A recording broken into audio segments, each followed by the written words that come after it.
Physical quantities basically जब हम किसी ऑब्जेक्ट की बात करते हैं, जैसे चलें इस बस की हम बात करते हैं, फिर इसका अगर मैस या फिर इसके अगर हम यानी वजन के अलावा अगर हम इसकी लेंथ के हवाले से बात करें, इसकी हाइट के हवाले से बात करें, तो ये इसकी जो ये प्रॉपर्टीज हैं ये जो कि मेजरेबल हो सकती हैं, ये फिजिकल क्वांटिटीज कहलाती हैं। ठीक है, यानी मैं ये कहता हूँ चलें ये बस इस वक्त ए पॉइंट पे खड़ी है और ये इस तरह से मूव होती हुई बी पॉइंट तक आई है, तो ए पॉइंट से बी पॉइंट तक इसने जो ये फासला तय किया है, डिस्टेंस कवर किया है, ये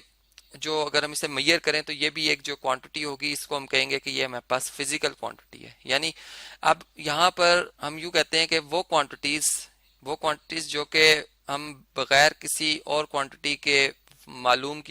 कर सकते हैं, उन्हें बेस क्वांटिटीज कहते हैं। जैसे और इसमें अगर जैसे मैंने लेंथ की बात की तो ये बेस क्वांटिटी, और ऐसा कि हमारे पास 7 क्वांटिटीज हैं जो कि हम डायरेक्ट मेजर कर सकते हैं। ठीक, तो चलें अगर पहले हम लेंथ के हवाले से, डिस्टेंस के हवाले से देखते हैं कि अगर हमने इसको मेजर करना है तो इसकी मेजरमेंट के हवाले से अगर हम देखें तो हमें जो है वो यूनिट और साथ में उसकी मिकदार जो है वो मालूम होनी चाहिए।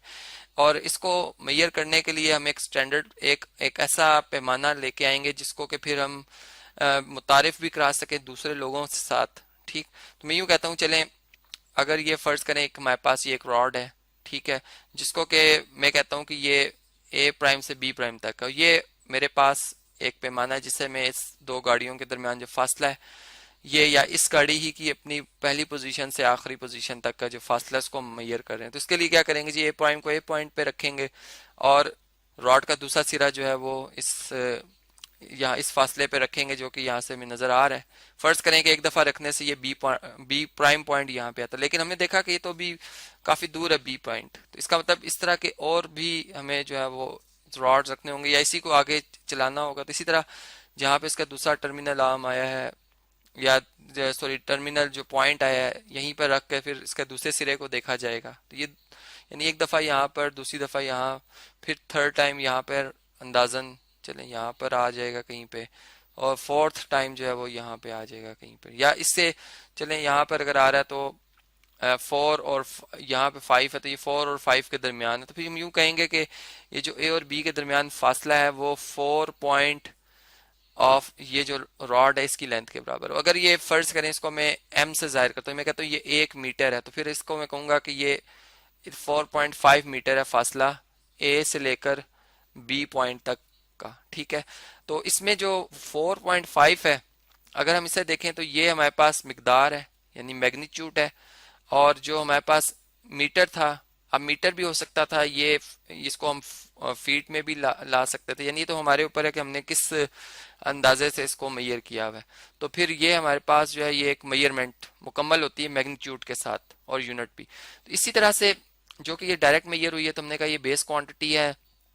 इसी तरह अगर हम फर्ज करें कि अगर मैथ्स की बात करते हैं, जो कि आम तौर पर हम घरों में भी देखते हैं कि जो हम मैथ्स मेजर करते हैं वो एक तराजू की मदद से करते हैं। ठीक है, और जो कि अक्सर शॉप्स में भी अवेलेबल होता है, जिसके कि दो पेन्स हम इस तरह से बना लेते हैं और एक पेन पे हम वेट्स रखते हैं, यानी एक ऐसा स्टैंडर्ड रखते हैं जिसका मुवाजना जो है फिर हम जो है वो ऑब्जेक्ट के वजन से कर रहे होते हैं। तो इधर हम यूं कहते हैं कि चलें फर्ज करें ये मेरे पास जो है एक एक इसका पेन है, इसे मैं ए पेन कह देता हूँ, और ये जो है वो बी पेन यानी पलड़ा है। अब हम क्या करते हैं कि कुछ स्टैंडर्ड बना लेते हैं, कोई ऐसा कि हमारे पास आयरन के ब्लॉक्स पड़े हुए हैं, हम ये कहते हैं कि ये एक ब्लॉक 1 kg को रिप्रेजेंट कर रहा है, और ये इस तरह के 2 हो गए हैं, अगर ये 3 है, इसी तरह फिर इसके हाफ के भी मुताबिक बने होते हैं। और यहाँ पर कोई भी ऑब्जेक्ट जो हम यहाँ पर जिसका के वजन जो है वो मेजर करने जा रहे हैं, ये वो ऑब्जेक्ट है। अब हम क्या करते हैं, इस ऑब्जेक्ट को अगर इस पेन में रखते हैं और इन वेट्स को 1 बाय 1 रखते हैं, और यहाँ पर एक हमारे पास इस तरह से नीडल होती है जो कि अगर जहाँ पे बिल्कुल बैलेंस हो जाए, फर्ज करें ये बैलेंस होती है इस तरह के 3 स्टोन्स को रखने से, और एक स्टोन 1 kg को रिप्रेजेंट करता है, इसका मतलब इस ऑब्जेक्ट का जो मैस आएगा वो 3 kg आ जाएगा। तो ये एक मेजरमेंट होगी जो कि डायरेक्ट मेजरमेंट है। तो इस तरह जो मैस है ये भी हमारे पास एक बेस क्वांटिटी है।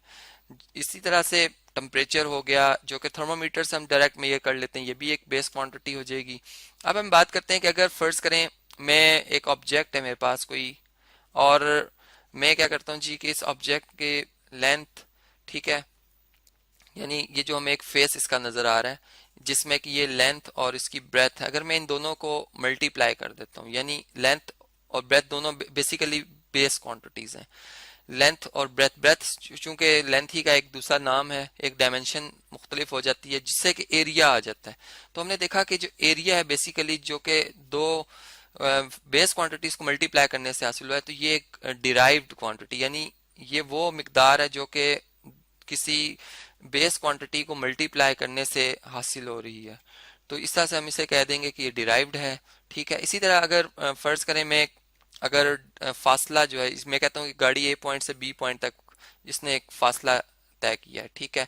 और ये फासला इसने, मैं कहता हूँ जी, कितने टाइम में कवर किया है, 1 सेकंड में कितना फासला तय किया, या अगर मैं स्टॉप वॉच से ए पॉइंट से बी पॉइंट तक का फासला मैं मेजर करता हूँ, टाइम मेरे पास 5 सेकंड आता है, तो मैं 5 पे डिवाइड करता हूँ तो ये मेरे पास इसकी रफ्तार आ जाएगी, जिससे कि हम अपनी आम लाइफ में भी इस्तेमाल करते ही हैं। तो ये दो बेस क्वांटिटीज को डिवाइड करने से हासिल हुई, जो कि फिर हम ये कहेंगे कि ये भी एक क्या है जी, डिराइव्ड क्वांटिटी। तो यहाँ से हमें पता चला कि बेस क्वांटिटीज को मल्टीप्लाई या डिवाइड करने से जो क्वांटिटी हासिल होती है वो डिराइव्ड कहलाती है, जबकि खाली मल्टीप्लाई करने से जो है वो हमारे पास बेस क्वांटिटी कहलाती है। तो यहाँ पर इन दोनों ही क्वांटिटीज को मैंने अलग अलग लिखा हुआ है। जैसे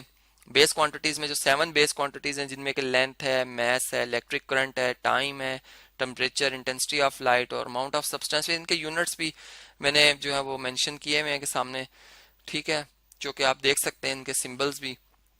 साथ ही अगर ड्राइव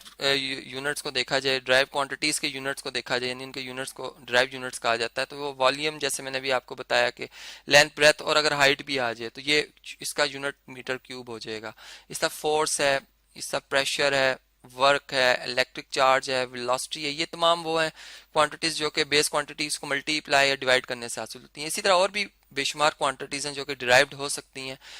जबकि बेस की क्वांटिटीज की तादाद 7 है, ये इस अमाउंट से ज़्यादा नहीं हो सकती। और इनकी एक और पहचान के इनके जो यूनिट्स हैं वो सिंगल हैं, अगर आप देखें, जबकि डिराइव्ड क्वांटिटीज़ के यूनिट्स को अगर आप देखें तो इनमें कुछ आपको यहाँ से इनमें फ़र्क नज़र आएगा। जैसे ये मीटर क्यूब लिखा हुआ है, न्यूटन को अगर आप देखें तो इसके भी केजी, मीटर पर सेकंड स्क्वायर, इस तरह से भी यूनिट होते हैं। तो इस तरह हम इनकी पहचान जो है वो इस तरह से भी अंदाज़ा लगा सकते हैं। तो ये हमारे पास जी फिजिकल क्वांटिटीज़ थी जिनकी की डेफिनेशन भी हमने समझी और फिर इनकी दो टाइप्स को भी हमने डिटेल में समझा।